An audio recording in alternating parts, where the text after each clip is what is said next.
joins us. Well, welcome everybody. Really happy to have you. We're so excited to have Drew here to chat with us all about hats, everything that goes into it, everything there is to know. As always, we want to kind of keep things chatty, casual. So if you have questions, just raise your hand at any time and we'll kind of chat about it. Drew's actually live in Las Vegas, like set up with his whole store deal at a horse show. So you might hear some noise in the background, but it's kind of a cool opportunity for us to see the whole deal. So Drew, I'm going to let you take it away. Good morning, everybody. Sorry, we are going back and forth with a shipment that just got here without notice. So we're scrambling to get it taken care of. We've got a 150 hat can sitting on a driveway at a ranch that we store our stuff at. Anyways, honored to be here. My name is Drew Hayes, and I'm the owner of Hayes Hat Company. And this is our biggest client. This is Waylon. Waylon is the reason why everybody comes into the booth.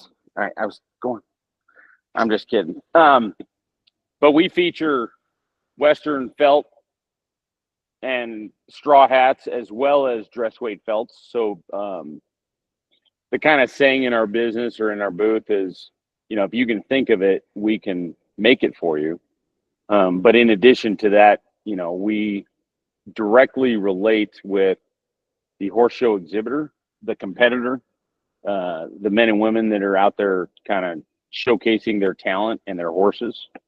And our hats are just kind of like a, humbly speaking, they're kind of like the cherry on top. So, I got into this business 7 years ago. My family is a show family. We have a show barn. We show Appaloosas and quarter horse. We also breed horses as well, but that's aside from the point. But in the show pen, what your finished product was key. And so hats were a part of our day-to-day lives, whether we were outside working horses or we were showing our horses in the show pen. And so we got to know hats real well within the market. We knew what we liked. We knew what worked. We knew what performed. But within the show pen, you have so many different options. And it's just, it's not a critical component, but it's important to make the right choices. And so we saw an opportunity and we built this company around that. And it's just kind of taken off. We're very grateful for the growth that we've had, but we've just met the demand and need that our clients have, whether it's cleaning and shaping a hat or finding a hat that works with their outfit. If anybody here is in the show pen, then you understand what I mean by that, because especially youth, they love to be matchy-matchy. They're pretty much head to toe, whatever color they choose, right? But the, non-pro, the masters, obviously the open riders,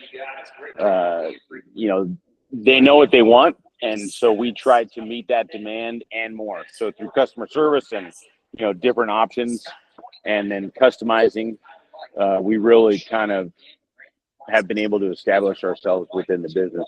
We're based out of Scottsdale, Arizona. We travel West Coast. So we're very heavy in Nevada and Arizona. And then we also go to Idaho, Oregon, California. We used to do Colorado for several years, but just traveling over the mountain passes, pulling a, big trailer is kind of sketchy. And, I don't want to put anybody else at risk. If I'm driving, I'm comfortable with it, but, I can't ask my employees to do that. So we decided to cut Colorado off the map and just stay West Coast, where travel is pretty easy. But what you're looking at behind me is our business, our booth. Down at the end is we have a little living room set up down here where people can come and hang out and socialize. And that's where we get, all the creativity flows. We do our hat shaping. We do all of our customizing, down there. And then directly behind me is from the ground up, you're looking at cardboard boxes. In each one of those cardboard boxes is a felt hat. And they vary in color and quality. And then on top of those are, straws. And those straws, typically run from size 6.5 to size 8. And then on the wall behind that is our display. And so we've got pretty much every felt out on the wall. We've got, probably 24 different shapes that are on the wall. And I've got a few of those with me now, so I can talk about those. But, you're seeing our business, our booth, and we are a mobile business. We don't have a brick and mortar. We have several storage units, and I've got a home shop. But, this is our business. So we kind of go show to show to show, featuring our hats and our shapes and stuff like that. So, yeah. No, I think that's all great. I'll lead you into our next part here. All right, here's our topics for today. I'll leave it to you. Okay, so tradition of Western hats. Well, tradition really, back in the day, hats were a function. They kept the rain and the sun off of men and women's, well, men more so, off of their necks, and John Stetson created this whole kind of hat movement, and they're an international brand that is widely recognized, huge. And, we have to give our hats off to that company and the companies that have followed, because they really paved the way for us. We pride ourselves in customizing and handmade hats. And Stetson is a major corporation that does a lot of machine-made hats. And so I'm not trying to, throw shade on that company. There's just a difference between the two. But Please the basis, what's that? Please throw shade. Don't hold back. Okay. Well, Stetson is a mass-produced hat company. And so when I say mass-produced, you're talking about hats that are made, within a couple of hours and done by individuals that basically move the product, the hat. The body is the raw material. They take that from one machine to another. When they sand the hats, for example, it literally sits on a wheel and a sander rotates around it. Or even better yet, the hat rotates while the sander just sands. And they do that for whatever time frame, 60 seconds, pull it off, throw a new hat on there, right? The plating process, which is the pressing of the plates together to create the hat while the block is pushing the crown down and the brim is being stretched out. That plating process, that's done by machines with heavy steam and heavy pressure. A lot of that stuff is done by hand in other companies. And so we really back the handmade process as opposed to the machine-made process. Nothing wrong with either one, but there definitely is a price difference. There definitely is a quality difference between the two. So we're kind of, we cover the spectrum. We sell hats that are machine made and lower end hats, but we also feature the custom handmade side of things. But, what goes into the hat, the quality of the materials, we're going to discuss all that stuff later. But, whether it's different types of fur, different types of animal that go into the hat, all that stuff comes into play. So, and then, we can talk about shaping, original shapes. I've got specs for you guys as well. So we can really kind of dig into this as deep as you want.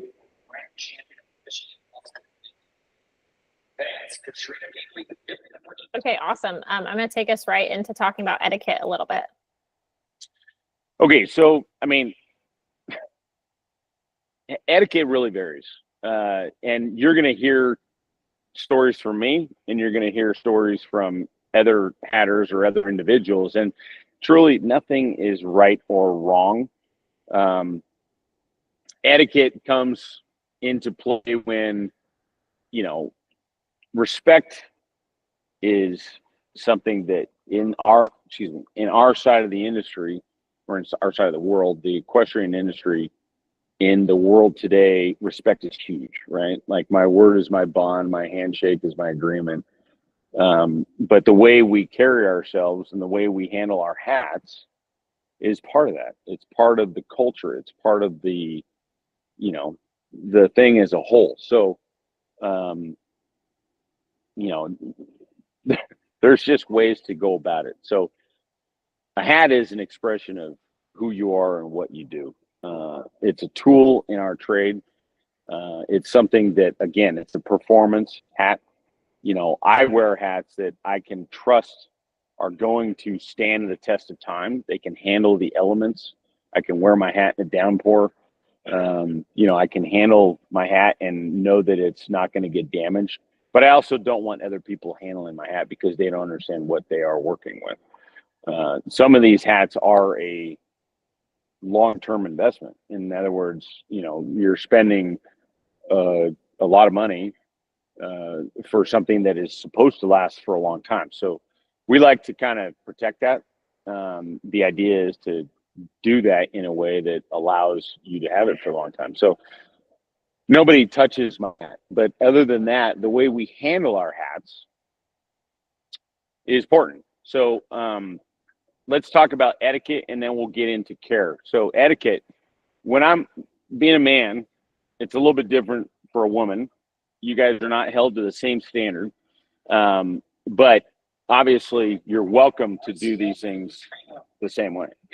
So as a man, when I walk into a room, the idea is to greet everybody respectfully, shake hands.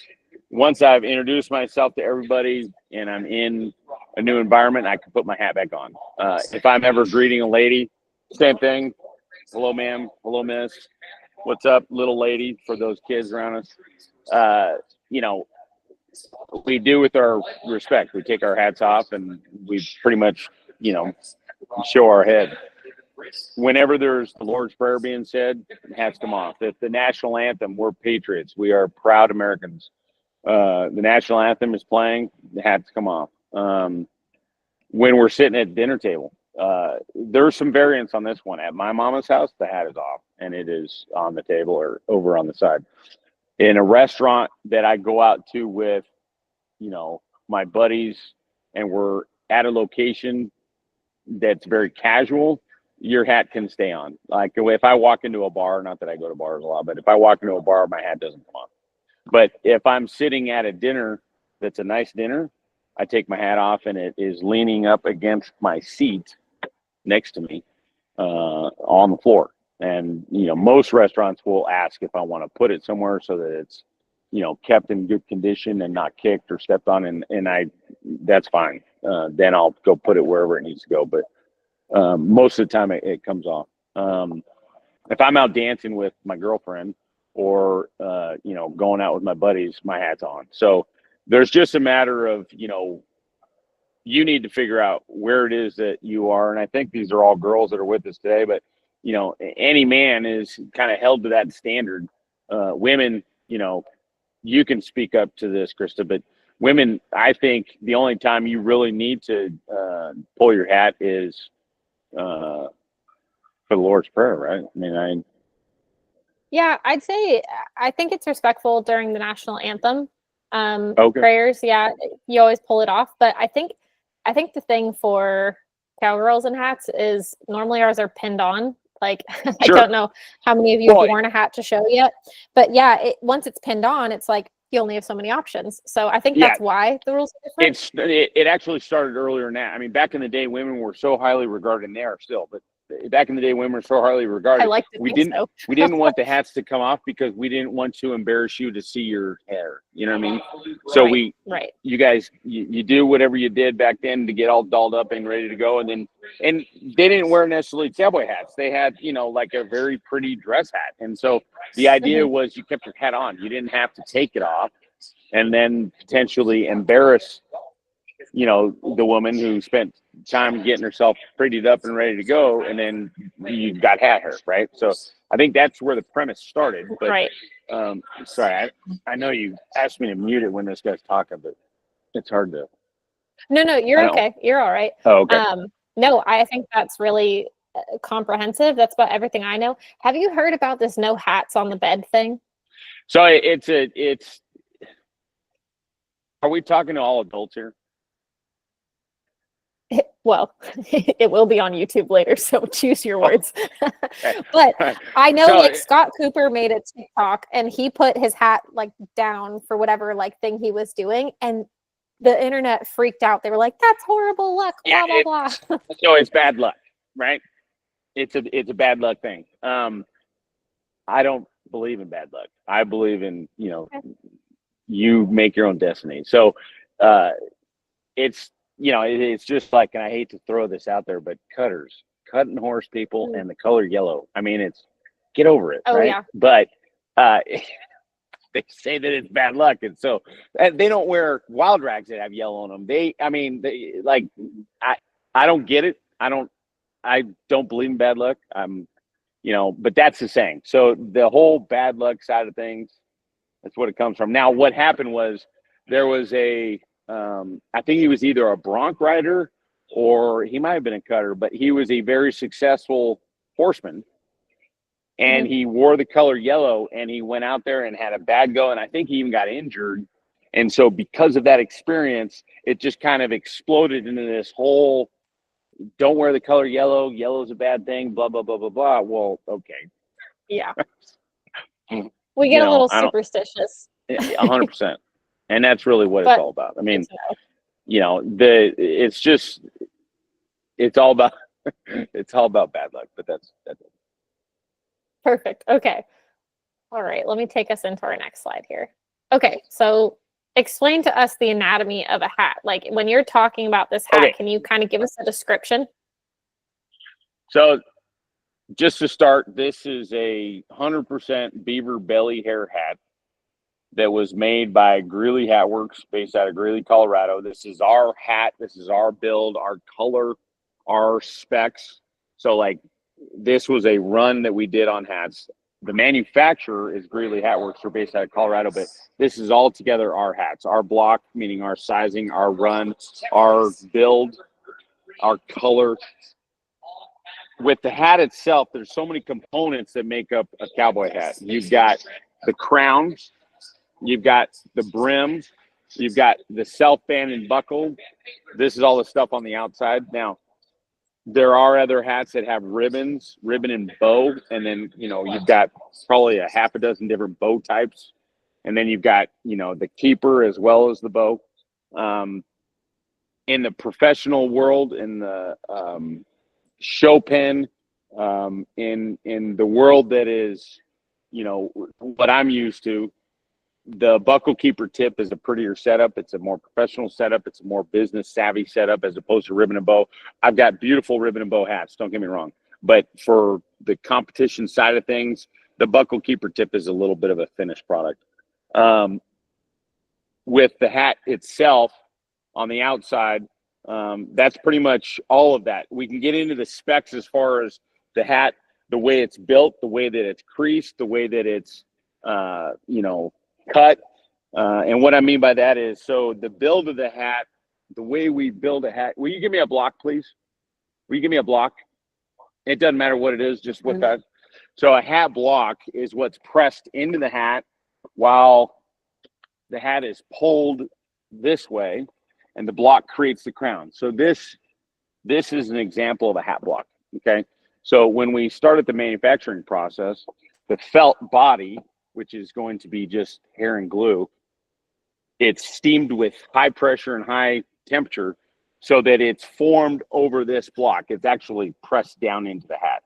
This is what shapes the crown. And these all come in different sizes, obviously based on the circumference of someone's head, and the shape. So this one here is a 7 1/4 long oval.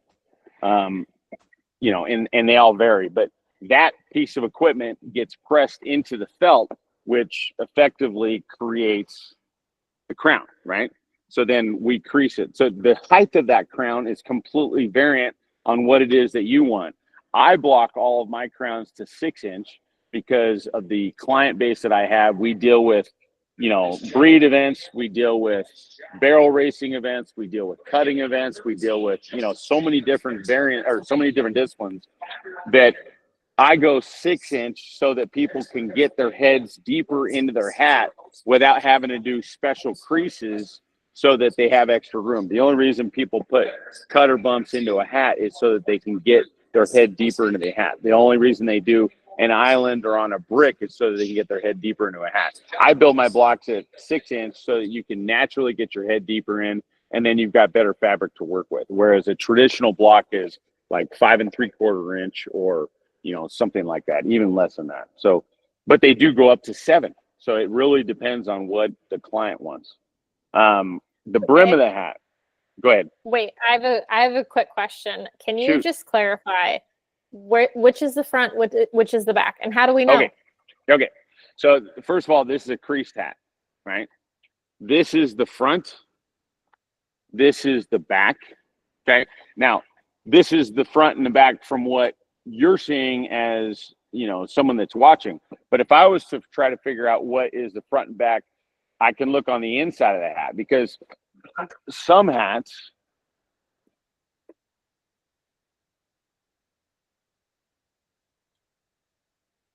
like this is an example of a dress hat. Okay. And the reason I pulled this is because it's relatively the same all the way around. Now, because I built this hat, I know that the ribbon and bow is on my left side when I put it on. So from the outside, I know that this is the front and this is the back. The ribbon and bow, the buckle keeper and tip, that is always going to be on someone's left as opposed to this side, right? You're looking at the back of the hat right now. You're now looking at the front.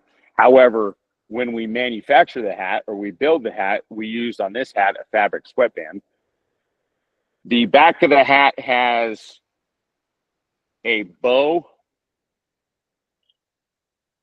That bow right there signifies the back of the hat. There's also a size or a size tag right here. But there's also double stitching sewing the sweatband together. That's on a dress weight felt. On a standard felt or a Western weight felt, this is the bow that I was talking about. This is the stitching. Okay. This is the back of the hat. So that goes in the back when I go to put it on, right? As opposed to the other way around, which wouldn't even work. It doesn't fit. But on the inside of the hat, you have the sweatband. You have the construction of the sweatband where it's sewn together. That goes in the back. You've got the silk liner, which is the inside of the hat. Yeah.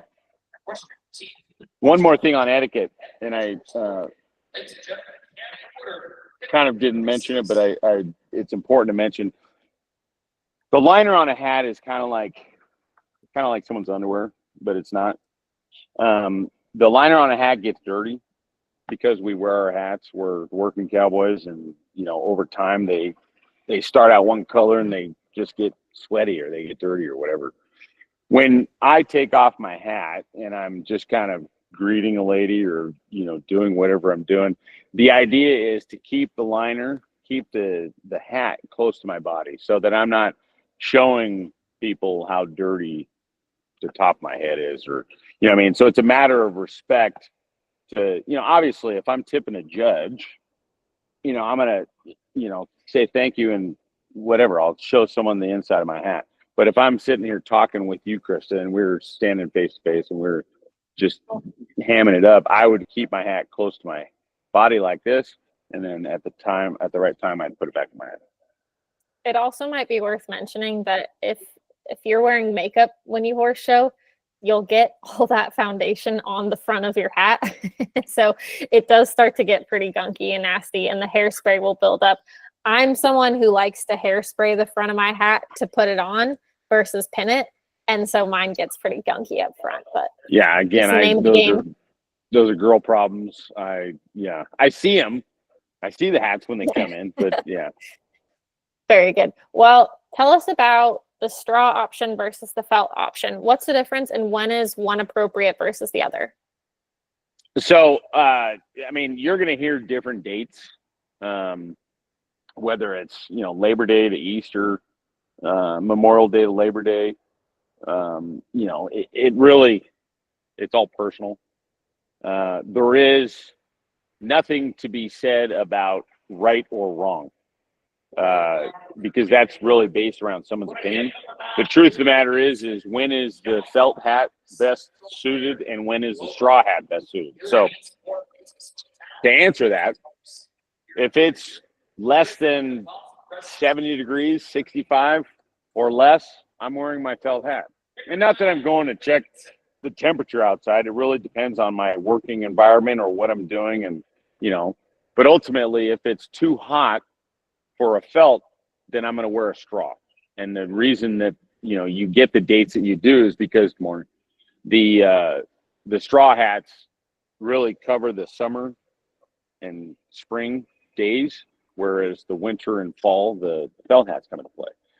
However, this environment that I'm at, I'm speaking to you guys from Las Vegas, California, or Las Vegas, Nevada, and there is a horse show going on here at the South Point Equestrian Center, and we are indoors. It is a temperature-controlled climate, and I would venture to say that it's probably 65 degrees in here. I could wear my felt hat the whole time. And a lot of times I do because I'm the owner of this company and it's a business environment. Just today I have a sunburn on my head, so I'm wearing a fabric sweatband as opposed to a leather sweatband. But if I'm thinking about how my felt hat works on my head, there's a couple ways to look at it. If it is a dress event, I'm wearing a felt hat. I'm not wearing a straw hat. If it is a business event, I'm wearing a felt hat and not a straw hat. If I'm in a competition and it is a championship or a year-end or a major event, I'm wearing a felt hat and not my straw hat.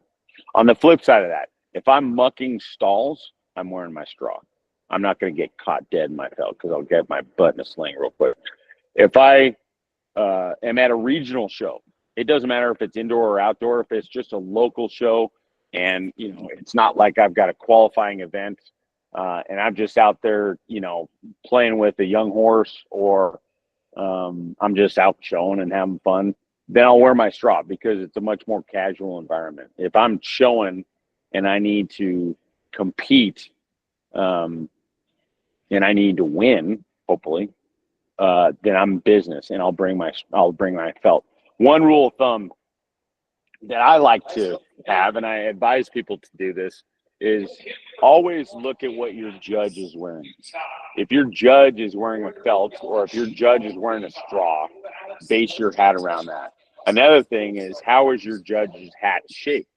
If your judge has a certain shape on his hat, I would not be opposed to looking that same look. In other words, if I'm at a reining event, and Maddie, you can vouch for this or not, but let's say I'm at a reining event. These are two different hats. Very comparable. They're felt hats, obviously different colors, but the shapes are dramatically different, okay? This hat right here, and I'm getting ahead of you, Chris, so I'm sorry, but this hat right here, this is a traditional cattleman crown with a high reiner crease. This hat right here is a brick crown with a low reiner crease. Very comparable. Both will get you through the class. The judge will allow you to come into the class and exit the arena as long as you do a good pattern and you follow all the, requested moves. But as far as getting into the class and getting out of the class, these both qualify, okay? In my personal opinion, this hat is a regional show hat. This hat is something that you'll see every day, all day long at the Run for a Million, at major reining events, at the Breeders' Futurity, blah, blah, blah, blah, blah. This hat is a much more casual look. And when I say casual, you've got a brick crown. It's a little bit taller, so hence the word punchier. You've got a wider, flatter brim here as opposed to a taller, rounder crease with a higher stack and a more professional look. Low reiner, high reiner. Casual, easygoing, business, competition, trying to win. There's just a difference between those two. No, I think that's great. You pulled us right into, we can talk about crown shapes a little bit, and then I've got some slides for brim shapes. So if you want to keep going from there, we're all set. Okay. So yeah, the shapes really, again, the shapes depend on what it is that you're trying to do. I mean, I can, to a certain extent, I can look at a man or woman and I can tell you what they're doing, what they're competing in, based on the shape of their hat. I can tell you if they're, backcountry range rider, to a traditional cattleman, to a businessman, to a guy that's just wearing a cowboy hat to go out to a concert, to your showman. And then even within that, I know the difference between what would be an all around, quarter horse showman, a reiner, a cutter, a cattleman, a roper. They all have different creases. So what you're looking at right now on this sheet is a starting point, a good basis for, different shapes. So the most traditional shape, hands down, is going to be front and center, right in the middle is the cattleman. Okay. Now, the height of that crown is all dependent on, first of all, I like to build my hats proportionate. So the height of that crown is all depending on the width of that brim.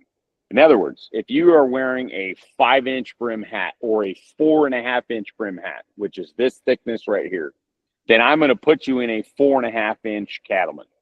If you are wearing a 4 1/4-inch brim, I'm going to put you in a 4 1/4-inch cattleman. And the reason that is because to me, that is a proportionate look.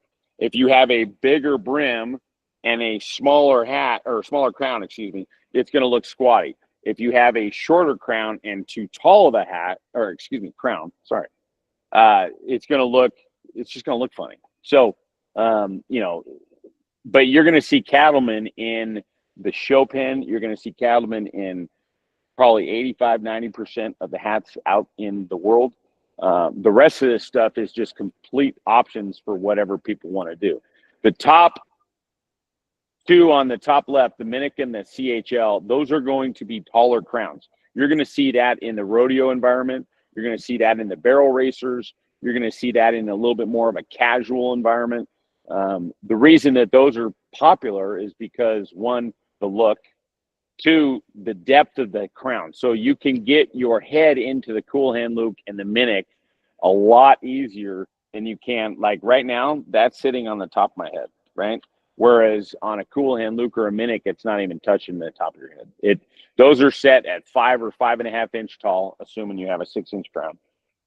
Whereas a cattleman is going to be 4 1/4, well, 4 1/4, or 4.5 inch. The Gus is kind of an older look. It's getting a resurgence today because the Western industry has just exploded, so people are bringing in old looks.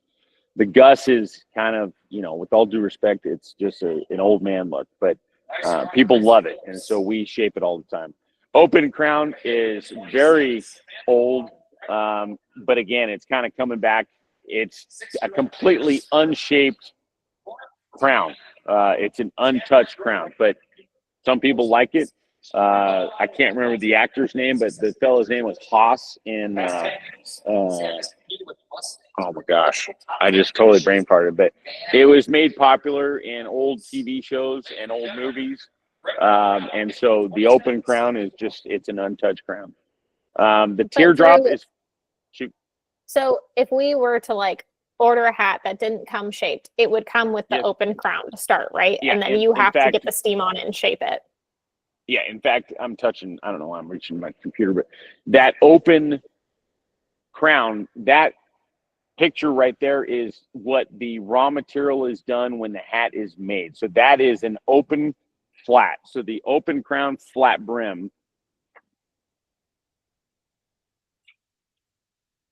This right here is an example of an open flat. This is a straw hat, but you have an open crown and a flat brim. And this is a blank, if you will. So we will go into this and then hand crease it over here at our steam table so that we can get, you've got a reiner. Maddie stepped into our booth. Okay, she wants this hat in this straw. We pull this straw off the shelf, fit her into this, and we put this crease into it, or whatever crease that she wants. That's perfect. Thank you so much. So if I take us into brims now, So Okay. I would say most of our folks are going to be, what Stock Horse Ireland offers for showing right now is all around classes, Western pleasure, horsemanship, showmanship, and the ranch classes. So say we were going to go in the showmanship, what brim would be appropriate for that? So the quarter horse industry, because it's so massive, has, I don't know if they've developed it or what, but they have their own shape. The quarter horse crease is for youth, 4-inch wide up front. For young ladies, 5-inch. It could be as wide as 6 for pros. Men are 6 to 7. It's a sharp crease.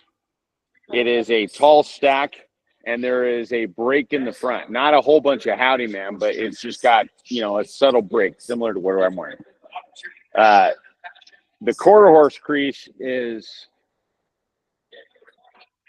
well, if I was to take this Rainer crease, and I was to do,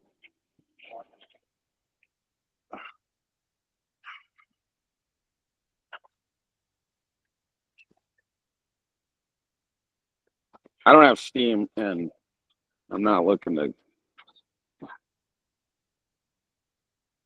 I can do this on this hat. Actually, because I think I have mine here. Hang on. Sure. So it's subtle, but the sides are stacked a little bit taller on this hat than what was, whereas the Rainer didn't have as much break in the front and had a little bit of a wider stack. Okay. So the quarter horse crease is going to be a little bit taller. It's not going to be a total taco. Yeah, exactly. There you go. So the quarter horse crease has a big round smile in the back. And what I mean by round is, it's got that kind of a shape to the back, as opposed to the Rainer is a little bit wider, as opposed to the Cattleman is even wider. Okay. The front, the width is dependent on who is wearing the hat. So again, if it's a youth, I'm going to put it at 4. If it's a young lady, I'm going to set it at 5. If it's a lady that is an experienced rider or an open rider, we can go as wide as a 6. For men, I like we're wide going to shape. because I have a big face. For sure. For men, we shape it, 6 to match the crown, or we go a little bit wider to a 7. That's a pretty hat. Thanks. Pretty sure you shaped it. Well, that looks great. All right. So then, but that would be the quarter horse industry. Go ahead. So then, if we're pulling in, so say one of these members wants to participate in ranch classes, like what's the difference? Can they take their, quarter horse crease into the ranch class? So what I would do if I was a ranch horse rider, I would consider one of these 2 shapes. You can go back to the low Rainer and the brick crown, which again is a little bit more of a casual look. This is obviously a hat, so you're admitted into the class. Ranch riding is a little bit more relaxed. The idea behind ranch, people were able to pull old show horses off of the pasture that had just been put out to pasture because their days in the show pen were up. They pulled them back into the show pen.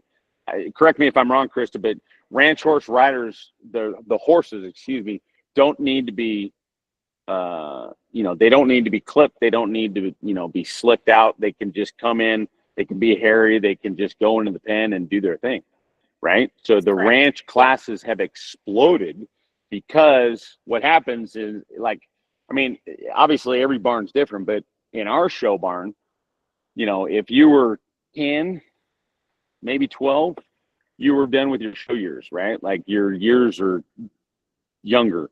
And so we had a pasture full of, 10, 15-year-old horses that still had good legs. It still had good life. I mean, sure, they had issues, but whatever, we could work around that. We didn't have to bring them into the barn. We didn't have to put them under lights. We didn't have to slick their coats. We didn't have to do clothing. We didn't have to do any of that stuff. We could literally throw a saddle on them as long as they were sound and, they were fit and take them into the show pen. So it gave horses that were basically put out to pasture more life. And that's why those classes have just exploded. The nice thing about that is you don't have to keep maintaining the horses much. Well, because of the casual environment for that class, this fits. Whereas, you know, something like this, which is a cattleman, which is different than the reiner that I had earlier, this is a more typical look. This is a little bit more casual. So this hat, classic cattleman crown, 7-inch wide, square corner in front, cattleman brim. You'll see this in your cutting pen. You'll see this in your roping pen. This is a traditional, this is what we call a classic cattleman look. Whereas this is a brick crown, again, with the low reiner brim. So these are both acceptable in the ranch pen. That's great. That's not all not just helpful. acceptable. They're you'll see them in the ranch pen. Absolutely. So then when we talk color, I know depending on the brands that you carry, there's different colors available, but like we have what are you 24 seeing? different What's colors. an option? Okay. we literally, I mean, too many at times. But so because of the world today and you know, outfits and you know, costumes and all the fun stuff, like we've met that match. And so we stock multiple colors. We have your traditional, timeless, classic colors that are never going to change. Black, buckskin, silver belly, you know, some sort of brown, which we have lots, some sort of gray, which we have 4. You know, those colors are timeless and they will always stand the test of time. But because of what we do, we offer, I mean, within the world of brown, we've got red brown, which is rust. We've got green brown, which is agave. We've got light brown, which is French tan or camel, which we have both. We've got multiple shades of brown. We've got chocolate brown. We've got mink, which is our darkest brown.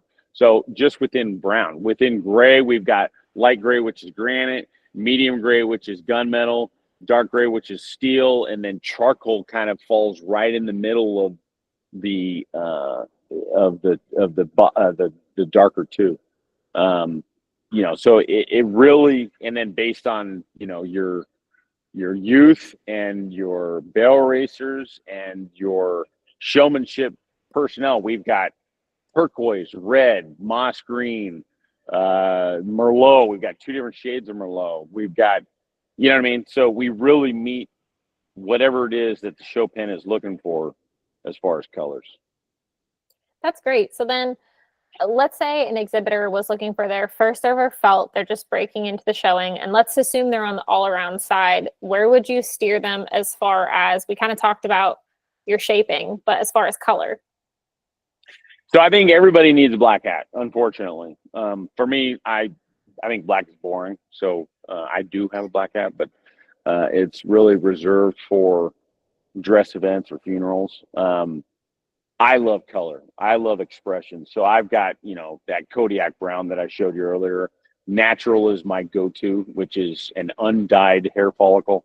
I like grays. I like those kinds of things. I think everybody needs a good black hat. And what I tell people is, and I say this with all due respect, spend as much money as you're comfortable spending on a black hat, because you're going to have it for a long time. In other words, it's never going to go out of style.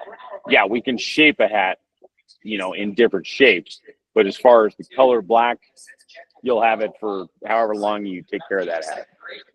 And then, you know, depending on what your color pattern is, if you're more of a gray, blue-gray kind of gal, or if you're more of a earth tone brown, shooting, you know, the options are endless. Awesome. So, okay, so I'm going to take us into sizing. So kind of the same question I'm going to give to you. How do we go about figuring out if we have to buy online, because that's kind of our main option, Ireland, Northern Ireland right now? How do we figure out how to get the right size for ourselves, and what are the sizing options? So this is a terrible answer to your question, but it's the truth.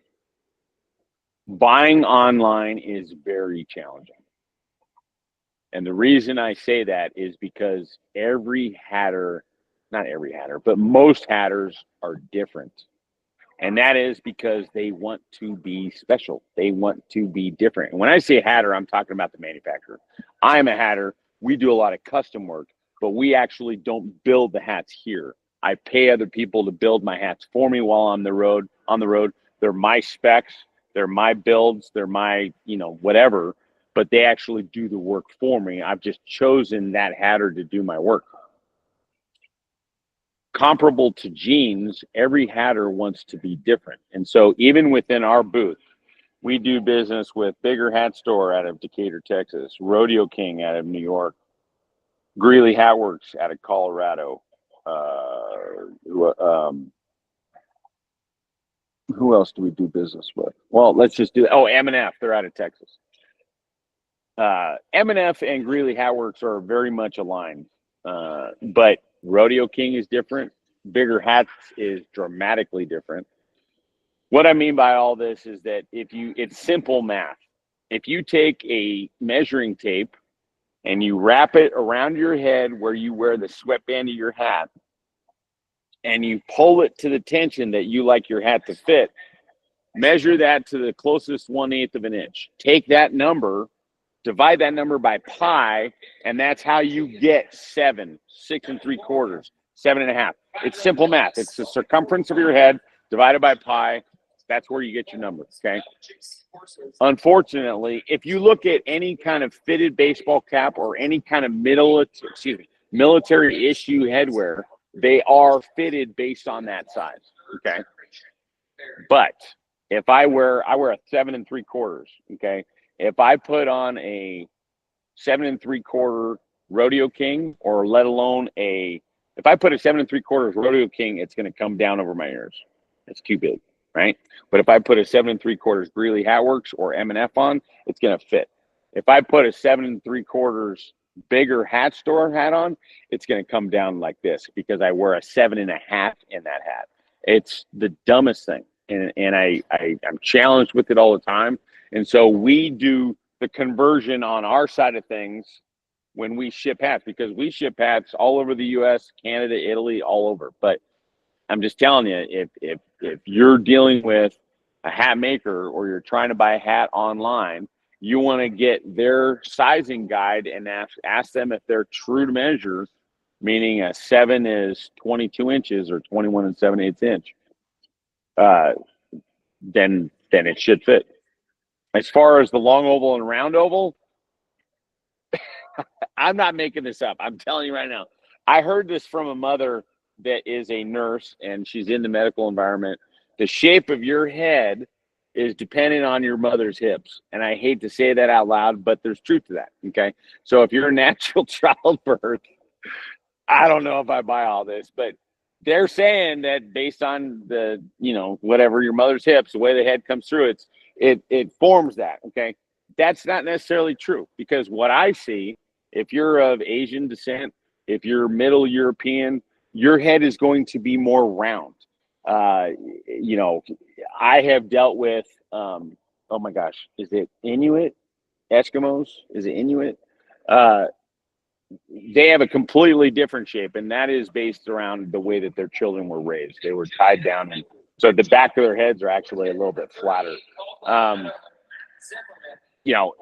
Long oval, round oval, regular oval, egg oval. These are all different shapes, but it as far as I'm concerned, it comes down to your natural descent, and where that comes from is really based on the shape of your head. You know what I mean?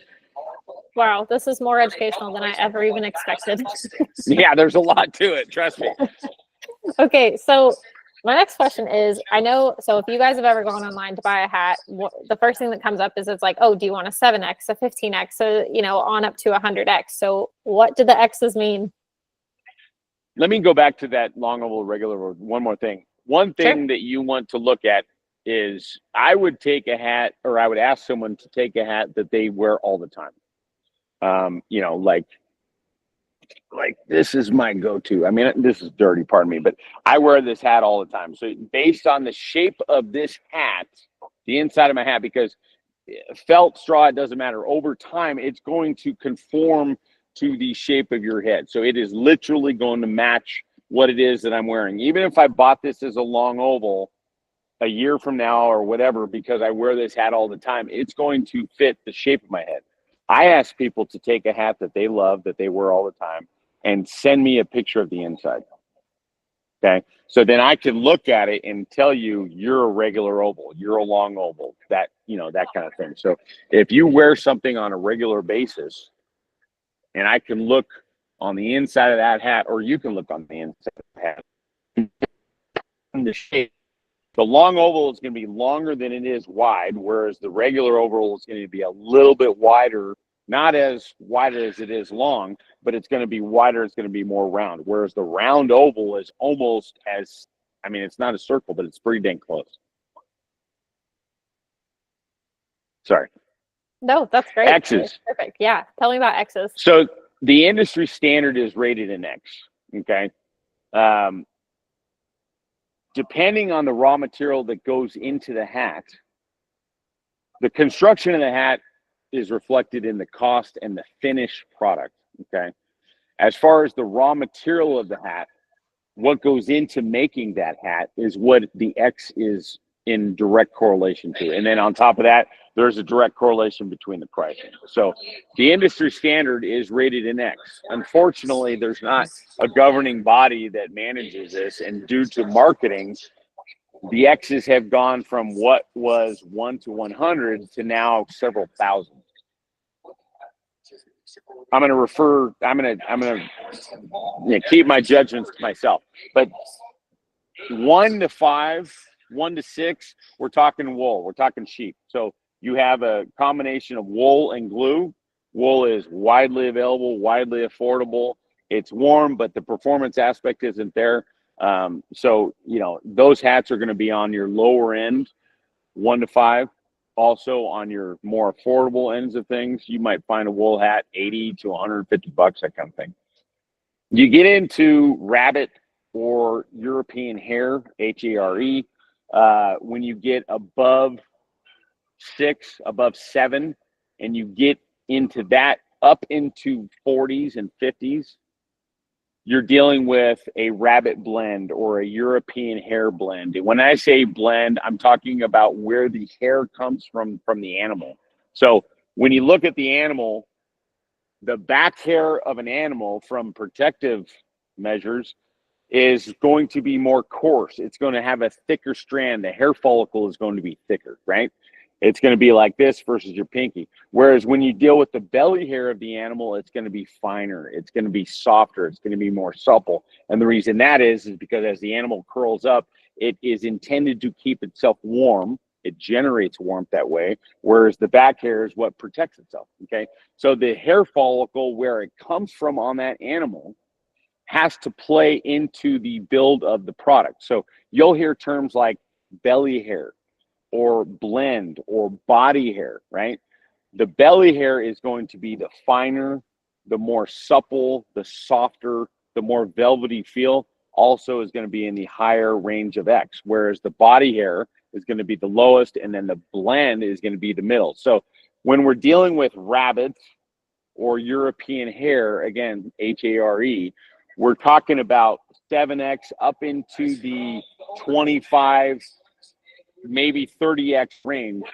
That is going to be a blend, or excuse me, a body hair, 7, a blend, 10, 15, 25, 20, 25. You're talking about a belly hair hat.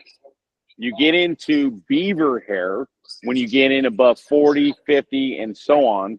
But even then, you have a beaver you have a beaver European hair or a beaver rabbit blend in that 40 and 50. You don't get into pure beaver until you get into the 100X and up. Okay. Beaver is a highly sought after product because it is so much more durable, waterproof, weather resistant, heat resistant. It has a higher hair to glue ratio, whereas a lower end hat has a higher glue to hair ratio. The product itself, if you look at a hair follicle, and if I'm getting way too in depth, tell me, but if you look at a hair follicle under a microscope, and you look at rabbit, you look at European hare, you look at wool or sheep, the hair follicle is a single strand with barbs coming down the sides, similar to like bows on a pine tree, all right? When you look at beaver hair under a microscope, you have the follicle, but then you have the barbs, they're double barbed. So they go in both directions.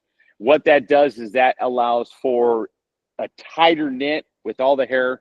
It allows for that durability. It allows for the waterproof capability. It allows for that hat to be a much more performance-based, in my end of things, but a much more durable, a much more highly sought after, a better hat. So when you get into beaver, it is in your 100X and up. The difference between what would be a 100X or a 200X or a 100X and a 500X, 2 and 5 are just the same. It's just depending on marketing. You have a beaver blend. It is a pure beaver, but it is a beaver blend hat, whereas your 200 or your 500X is 100% beaver belly hair hat. So it is going to be more soft. It's going to be more supple. Technically, it's going to be a little bit warmer, but it's going to have all of the, waterproof capability. It's going to have all of the durability that beaver brings to the table. And then above the 100 and 200 or 100 and 500X, you get into the 1,000 and 2,000X hats. You're talking about mink and you're talking about chinchilla. And the only reason that those are popular is because of marketing, and the price is higher because it takes a lot more little animals to make those hats. Whereas durability, performance, where I'm at all day long, beaver 100%. So I have rabbit hair hats. I have European hair hats. I have those hats. I have blends.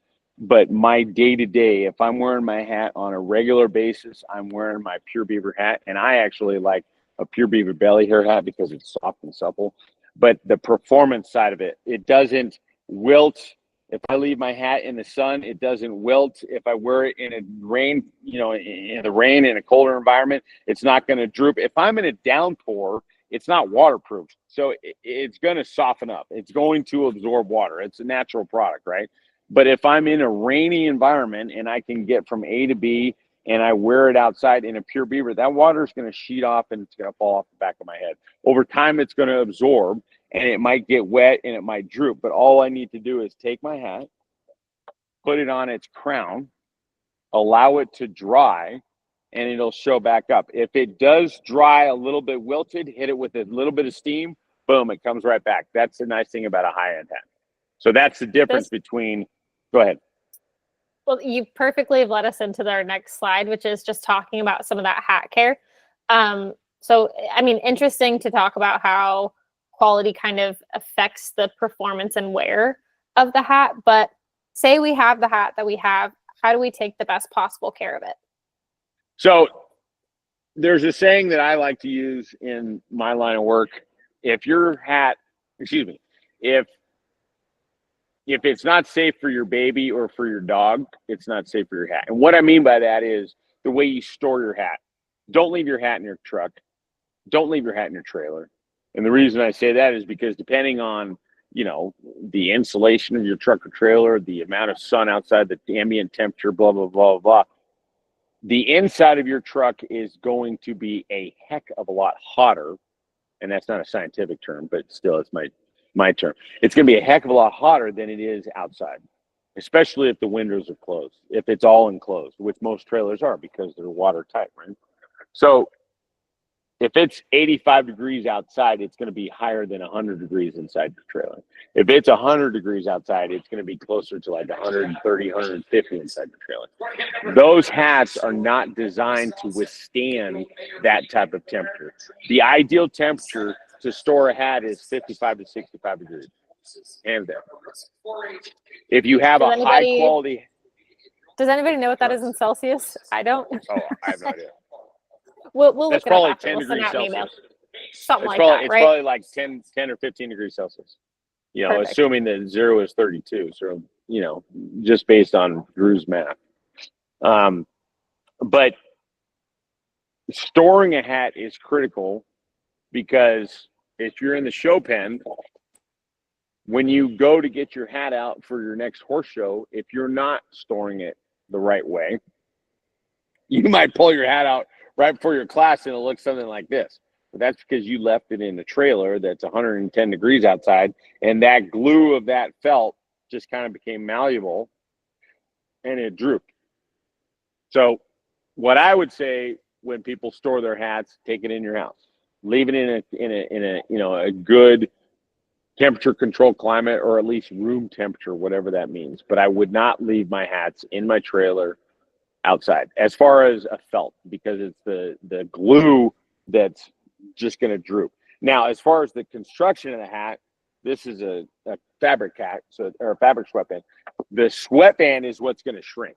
So when you handle your sweatband, it should be flush along the inside of your hat. There shouldn't be any kind of play in the sweatband. But if you were to take your hat like this and you were to press down on one side and it popped up on this side, and it could kind of move if it's not flush to the hat, that means your sweatband has shrank and is now going to be snugger of a fit than what it originally was designed for. The leather sweatbands are subject to shrinkage in a high temperature environment. It's not the felt, it's not the straw, it's the sweatband. So when then we take, rain, go ahead. So rain's pretty rough for us. So Rain's say we what? take our straw. Say that again. Rain is a big concern for showing here. Okay. So how do we take care of our hat if it gets wet? So again, well, I didn't touch this. When a straw hat is made, the only puncturing that has gone into the hat is sewing in the sweatband. Okay. When a straw hat is made, when the straw is woven together, this hat is then dipped in a lacquer bath. That hat, other than where this is sewn in, that hat is completely waterproof. Okay. So with a good hand, with a good shaper, they should be able to heat that straw up, heat the lacquer up, and then mold that hat or crease it without cracking the lacquer or damaging the lacquer. That hat is still waterproof. So again, I will go against the test of time of saying no straws in the rain, because other than where the sweatband is sewn in, and you can't do anything about it because you're puncturing the straw and the lacquer with needles, that hat is waterproof. So I disagree with the whole premise of don't wearing the straw in the rain. Now, where the hat is punctured or where the straw is, the lacquer is broken through, you're going to get wet stains, water, sweat, you're going to get dirt, those kinds of things. But the hat should still be time tested and true. It should look the same. What happens with, and again, I humbly speaking, if you have a hat shaper that doesn't take the time to heat the hat up enough so that it's, creased when it's malleable and it's nice and warm, that lacquer cracks. And once you crack that lacquer, you can't replace that. You can't fix that. And you'll be able to feel it if someone does a hard crease like that into a hat.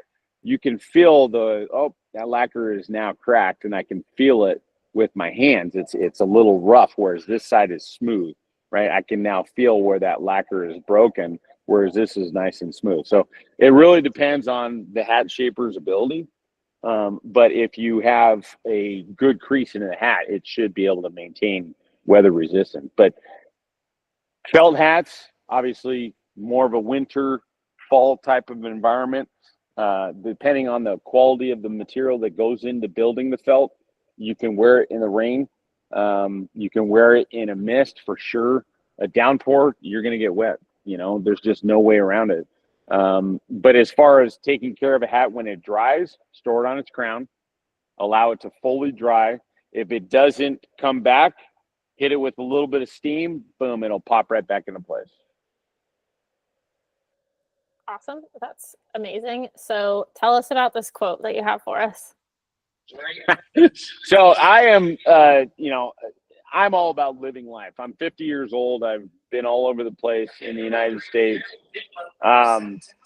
My life is blessed. I'm a man of God. I've got wonderful people in my circle. but my life experiences are what define me. And that is because I've done so many different things and I've been so many different places.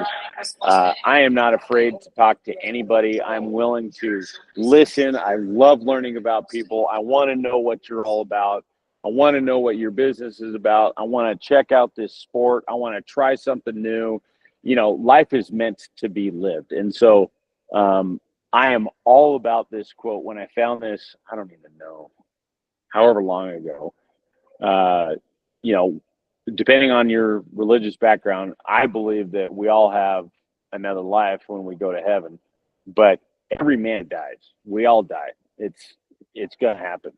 But while we're here on this, earth, and we're just in this little speck of time, the idea is to live. I give it up to God every morning, but I'm going to go out every day and I'm going to experience life and I'm going to really take it on as best I can. And so this quote, every man dies, but not every man truly lives, really embodies what I believe. And that is that life is meant to be lived. It doesn't matter. I believe in taking care of your body and living in a manner that, promotes health and wellness. But I think everybody should go out and experience life and just enjoy it, because we only have one shot at it. Absolutely. Drew, thank you so much for your time. I Oh, know you're this has welcome. been really educational. So now it's time to open up the floor. I know that was a lot of information, but hopefully a Yeah, few of you sorry. have some questions. No, this is great. Have some questions brewing and you guys want to kind of chat Drew's ear off here. This is your moment. And if not, I'm just 50 going to take cents all a your question, time. though. Oh, 50 that's cents a fair. question. Yeah, okay. That's cheaper than I thought. I'll fork out 50 cents. I had to pop away for like 10 or 15 minutes to pack up. I thought I wasn't even going to be able to be here for the end. So it's a treat, but you might have gone over it. I want to know how you got into this very niche thing. How you got into So I that. was a showman for years, and I was actually a strength coach out of San Diego. And I balanced two worlds, actually. I was working my tail off, but I was working to be at the ranch on the weekend, to show horses, to go to horse shows. And, but then the rest of my time, I was working with my clients in North County, San Diego. And we were, working a schedule Tuesday through Sunday, which is really weird, but that was our work schedule. And then I had, Tuesday through Saturday, and then I had Sunday, Monday off. Well, that was very challenging. So I basically changed my schedule around, tried to make myself more available. But the more that I put into time at the ranch, time at horse shows, time on the road, blah, blah, blah, blah, blah, I was really drawn to it.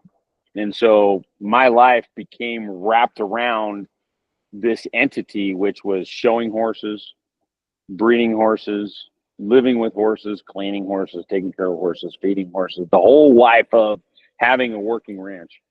But then my mind said, okay, what can I do to promote this lifestyle and afford it without having to go back to work in San Diego? What can I do so I'm here full time? Well, we basically, to summarize, we found a market. We went with certain hatters that promoted a product that we really stood behind and believed in.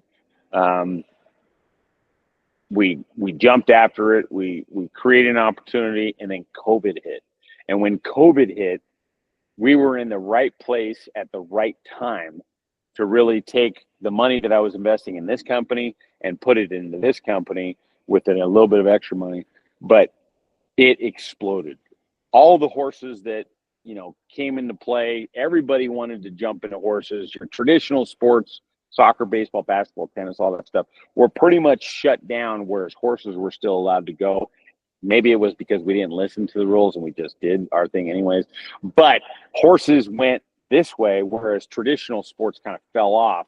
We were in the right place at the right time and primed and ready to go. And so we went out and started doing local shows, then regional shows, then we just kind of went to showcase shows. So it's been this kind of a climb over the last 7 years, steeper than others, definitely with COVID.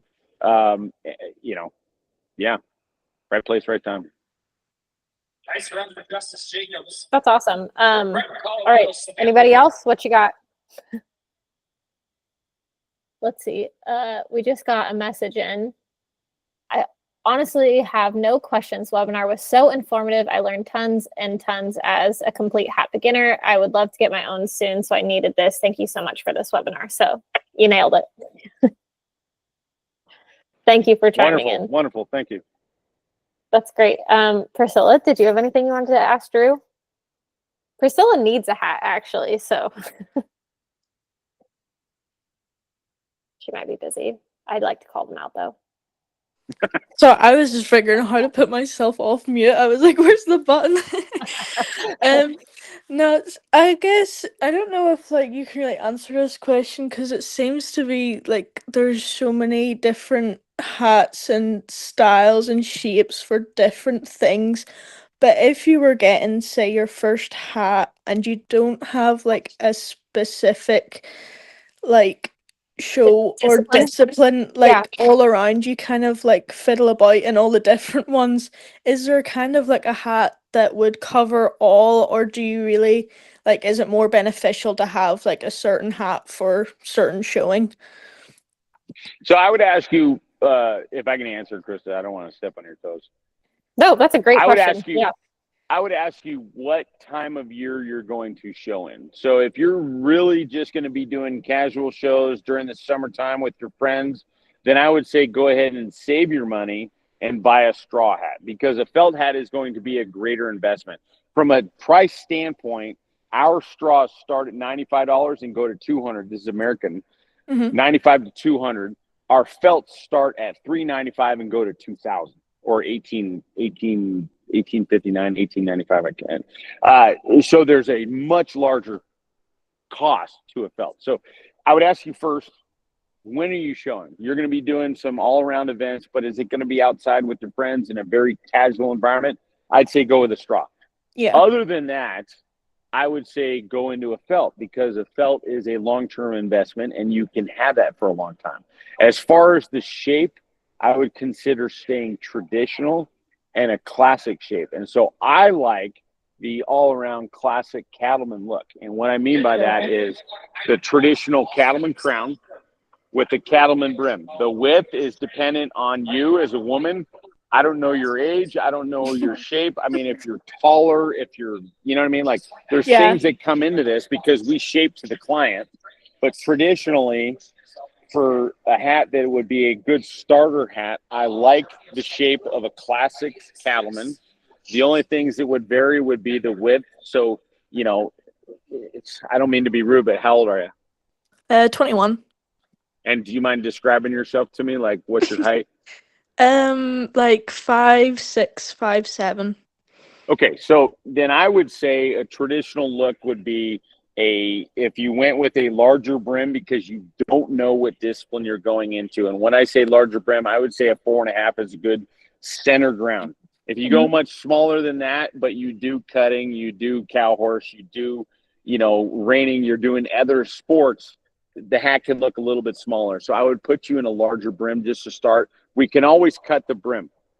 Mm-hmm. For further clarification, she would be kind of going between the ranch and the all-around classes at the moment.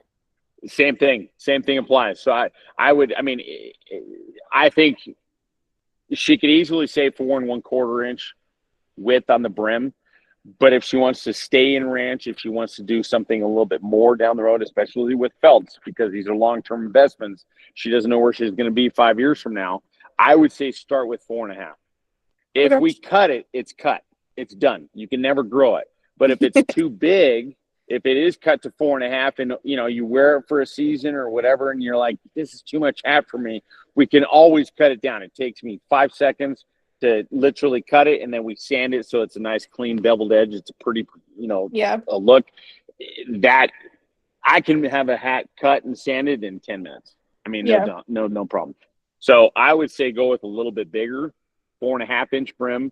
If you're doing an all-around look, I would say on a female, a 5 or a 6 inch front. 6 is going to be, the width of the crown. Mine's a 7, so mine's a little bit wider. But I would say a 6 inch front And then you need to decide if you want a soft front, which is what I have here, or if you want something with, you know, a little bit of a sharper look, which is a little bit more business savvy and a little bit professional. Totally optional. I think both are welcome in the show pen. You can always change it. Yeah. You know, excuse me. And I that's guess perfect. that's the nice thing, right? Like the shape is kind of changeable once you get a strong base. Yeah. So with that, I mean, a straw hat with a good hand, meaning a good person shaping your hat, knowledgeable shaper, you can get 2 or 3 shapes out of it. You know, with a felt hat, you can get 50 shapes. It's no big deal. We can always block it and flange it. Block it is take this crown and turn it into the open crown. Flange it is taking this brim and, you know, not with a pencil curl, but we'd be flattening it out so that we can get a flat brim. We can do that with a felt all day long, several times over, so that we can get 50 shapes out of a felt. If it's a higher quality felt, we can always rebuild it and start all over. It's no big deal. Yeah. That's cool. Thank you so much. No, You're that's welcome, great. Priscilla. To wrap, unless somebody else wants to chime in, speak now, forever hold your peace. I mean, I Maddie? think if we have a couple minutes, a fun question. I like the fun questions, right? Right, Dude, go for I'm it. all about it. Okay. So if you're like, I don't want to make this practical. I don't want to say if you could only wear one hat for the rest of your life, because then you pick something practical. But if you could go all out and create like a really awesome, fun, dope hat, like what would that look like to you? Are we talking about for social? Are we talking, you know, everyday wear? Are we talking something in the show pen? Give me a little bit more. Style pattern in the show pen. So like show worthy, but can be fun. It doesn't need to be super professional. Okay, freestyle raining. Yeah, Crazy. I'm a man of tradition. I mean I stick to classics. My go-to is either so this is my go-to hat. Again, this is a natural. So this is an undyed hair follicle, meaning this is literally the color of the beaver hair. You know, these do change. They get a little bit more brown or red depending on when the beaver was harvested. This is a little bit more of a grayer brown, but this is a natural. This is going to be the most durable beaver hat because it's undyed. You girls know what it's like to dye your hair follicles. I mean, your hair becomes brittle and whatever it can be, excuse me. But with it being undyed, it's a strong hair follicle. This is my go-to shape.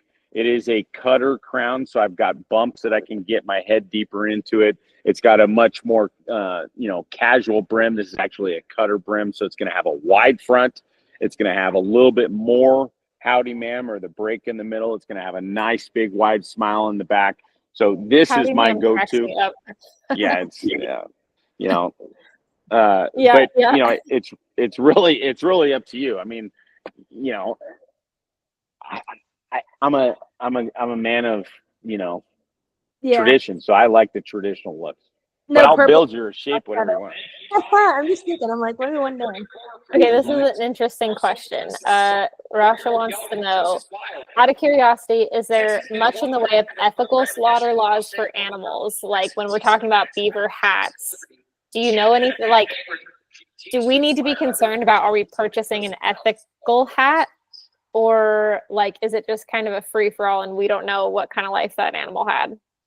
So the company that we deal with is FEPSA. FEPSA is in Portugal. All of these beaver belly or all these beaver pelts are harvested from wild animals.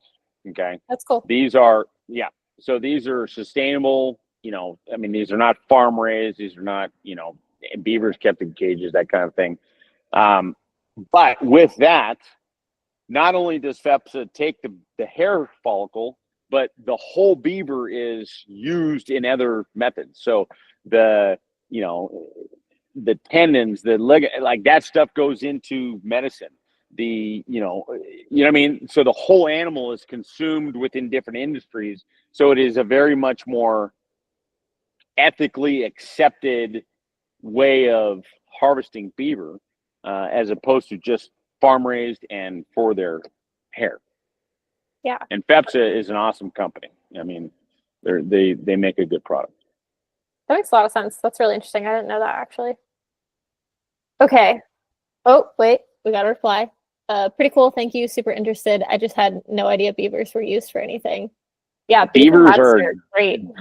beavers are pests. They're nuisance. They like I mean they're cute little animals, but they really wreak havoc on rivers and streams and I mean they're damming up waters and I don't know if you've ever been to a beaver pond, but they are rank.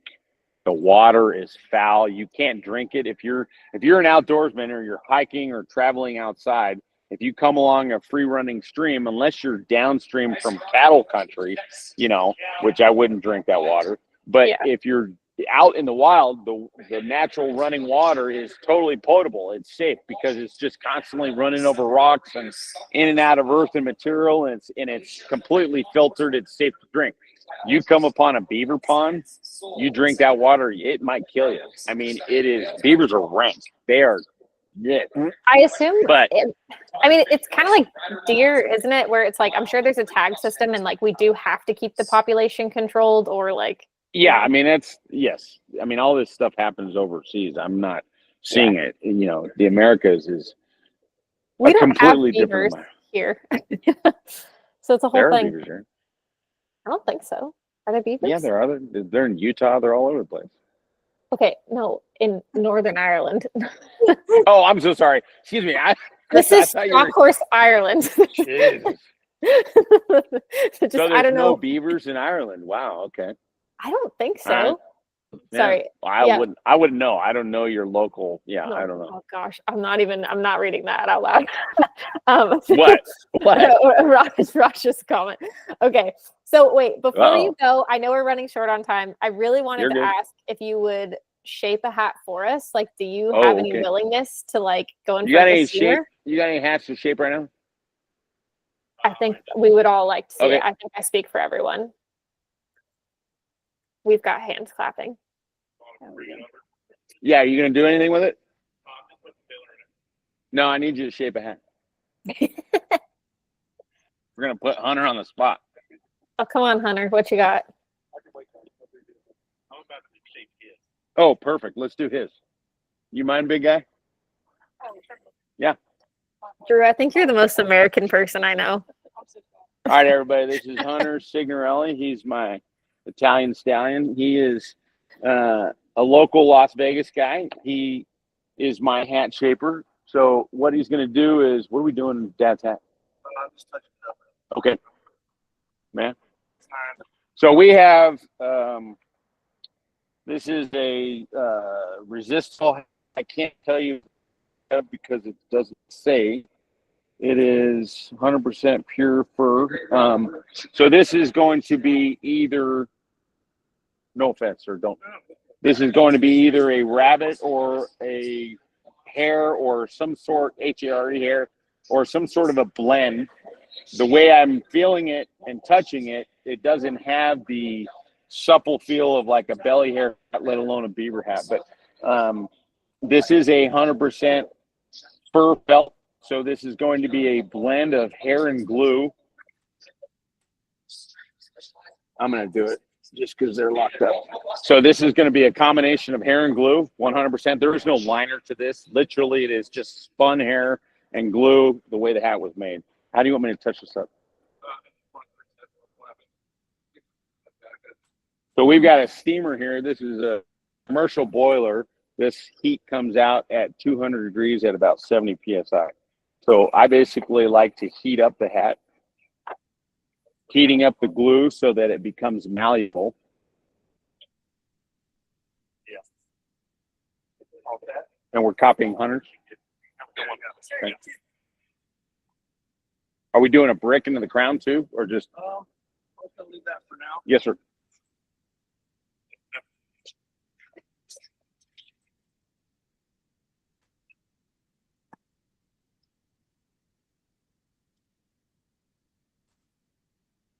So I'm sharpening up his corners because he likes Hunter's look.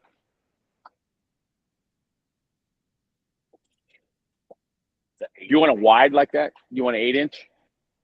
You can pin in him real quick? Yeah. I can put the on real quick. So we measure the front we measure the front of the hat here so that we can then center it and then widen it out as wide as we need to go. And what was in that look was just like a very soft cattleman or even a Western shape. Just go ahead and do it. Okay. So now you're going to see Hunter, again, heat that felt up so that we're heating up the glue of the hat so that it becomes malleable.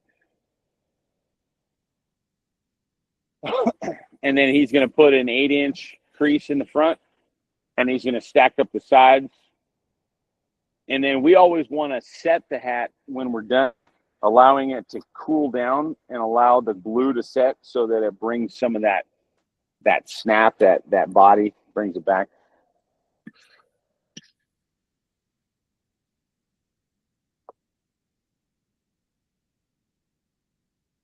We use the table to kind of get the edge nice and crisp, nice and flat. These are just our own personal techniques, but the main objective is to hit it with a heavy amount of steam so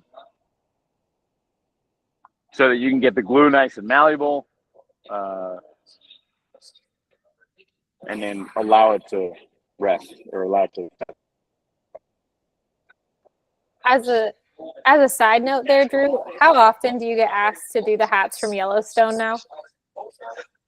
So people come through a lot. We'll see a lot at, major events where local fair come through, local people. Definitely during the Run for a Million, which is a show that we do that's coming up in August. Definitely during some of the showcase shows, definitely during the qualifying shows. So I can't tell you how many, but we do a process called antiquing. We take movie makeup and we apply it to hats so that they look distressed or they look 30 years old. People want to buy a hat without necessarily putting the work in to make it look used and old. I mean, everybody has their own thing, so whatever. But like jeans. Yeah, I get it. Yeah, that's something I will never understand. I don't understand how you girls spend the kind of money you spend on a hat, on a pair of jeans that, shoot dang, if you're not paying attention and you put your foot through there too fast, you're like, oh, I've got shorts on one side and jeans on the other, Hey, the ways of women, you'll never understand. It's all right. That's true. I'm going to leave that one alone. So are we ironing the sides now? So we use an iron. We use rulers. We're not ironing the sides as far as like starting over, but we use the iron. We use rulers to really get a crisp corner. The iron is used to really flatten out that side. Basically taking out the old crease, putting in a new one, that kind of thing. Very cool. So you're just going to have to FaceTime with all of us to get our hats all done, right? I'm happy to whenever. Gosh darn it, I love this stuff. So yeah. Perfect.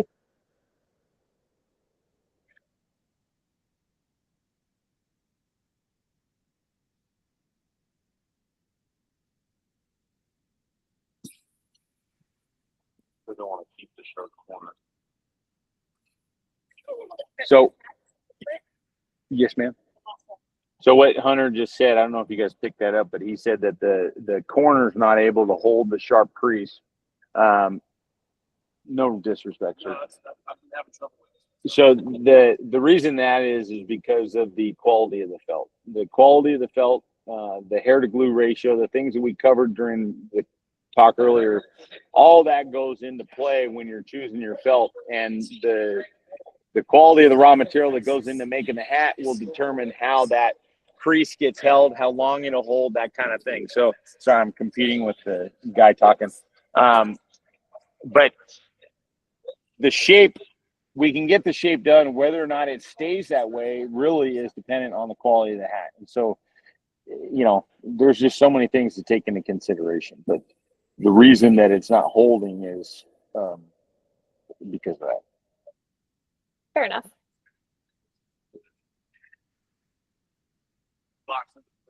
Yes, sir. And I don't mean to call you out like this. We're on a conference call or a teleconference, whatever, with individuals in Ireland, and we're talking hats, we're talking shape, we're talking everything. Hey, Everything Don't about hats. disrespect us. It's a webinar, okay? Oh, excuse me, a webinar. Sorry.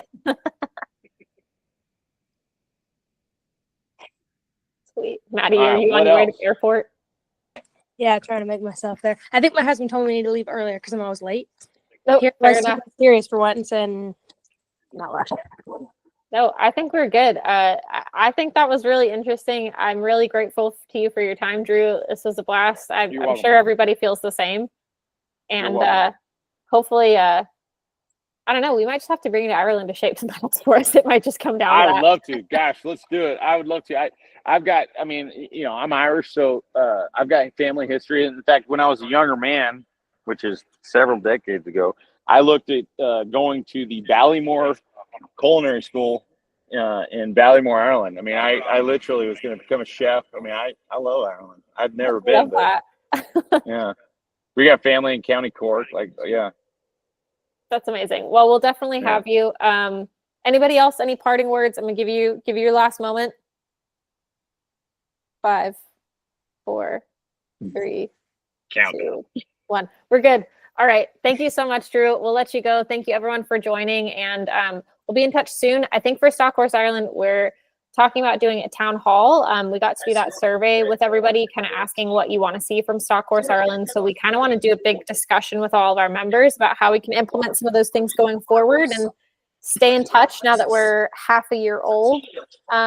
So look for more from us soon, and we'll see you guys. Krista, however we can support you, we're honored. Trust me, we love you. You're doing great things. Thank you so much, Drew. We really appreciate you. All right, ta-ta for now, everybody.